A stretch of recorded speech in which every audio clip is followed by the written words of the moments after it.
Racist words scrawled on her campus walls and campus parking spot. Her home address revealed online. Not so veiled threats to the lives of herself and her husband. That's some of what a vice principal in the Sacramento City Unified School District has had to endure in the latest incidents of racial hate at her school. Community activist Barry Axius with the Voice of the Youth intends to go to her campus today, West Campus, to send a very different kind of message. He joins me now live. Barry, good morning to you. Morning, how are you doing? I'm doing just fine. Thank you for being here today. Barry, what kind of message do you want to send by taking a group to Dr. Verscher's high school this afternoon? One, show of support and solidarity for Dr. V, as well as to make a clear statement that the systematic racism that has been spread and a plague in this district will not be tolerated. We are going to stand, make demands, and we want to air out not only the district, but the principal and the lack of support that unfortunately Dr. V has had in this incident. Why do you feel it's so important to do this? And if you can share what you think your demands might be this afternoon when you go to West Campus? I mean, one, because it constantly is happening.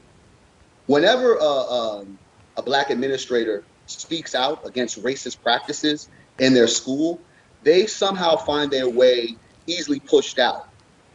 When you have African American students that have been targeted by these racist incidents in these schools, whoever is the person of privilege that's non-Black that do these things, they actually get a slap on the wrist. So for us to keep on seeing these incidents and moments like this to constantly happen, we have to continue to say enough is enough. And the district, we demand to make immediate changes. You can no longer tell us that we're working with the community and this is not our district. This is your district. These are your schools. Your schools are filled with racist students as well as racist faculty, as well as racist parents. So for those who are standing in solidarity against hate, we'll show up. For those who are watching this and condone this behavior, you'll be aired out.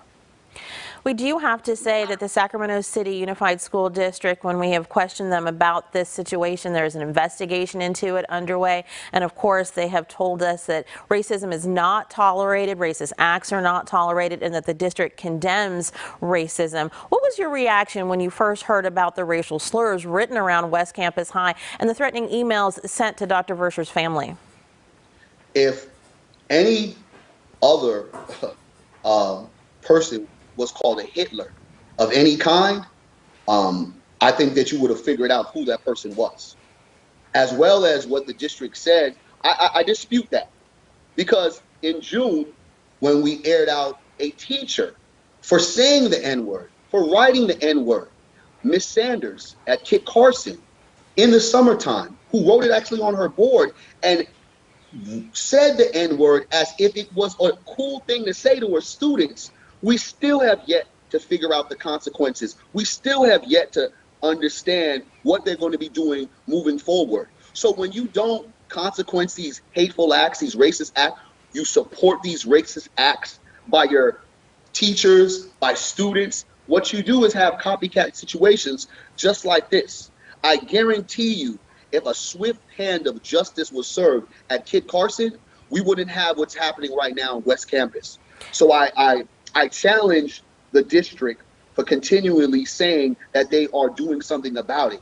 Why are we again at this moment? They're not doing enough about these incidents and these moments that we're having.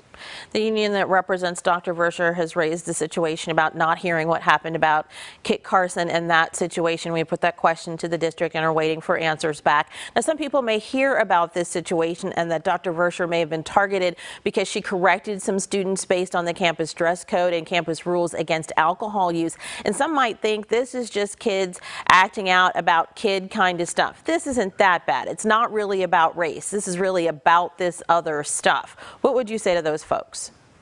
It's always about race. How are these kids so empowered to use racist words, words that hurt, words that kill, words that demeans and degrades a person? Mind you, this is a vice principal. This is not no average person. This is a person that was holding standards of not only her school, but the district. And Some child felt that it was okay. Some parent felt that their child should be empowered. Here's the funny part about this whole situation that we're dealing with right now. They were actually going to have a protest against this vice principal.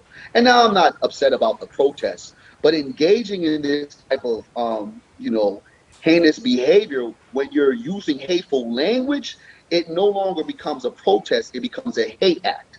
So when we constantly want to pretend that our kids are just being, just curious or just kids that don't really know what they're doing, they do.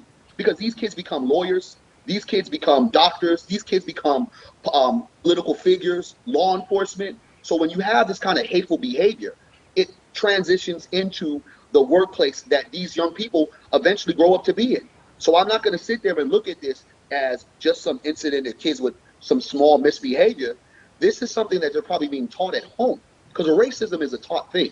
We cannot allow or condone this behavior, because if it was any other person that was being attacked like this, I believe, actually, I know there would be more swift justice for the individual. And this is constantly showing us again that Black people are no longer safe in schools or any other place. Okay. That when you speak out and say something to the point where you're calling out because you're an authority, young people or any other individual, folks do not want to hear you because they don't respect Black figures in places like school districts. All righty. And again, we want to say that the Sacramento City Unified School District investigating this situation has said that it does not condone what has happened here and condemns racism. We're going to have to put a pin in it there, Barry. We know your demonstration, your show of solidarity for Dr. Verschoor gets underway at 2:45 this afternoon. Thank you so much for joining us this morning. I appreciate it. Thank you. Now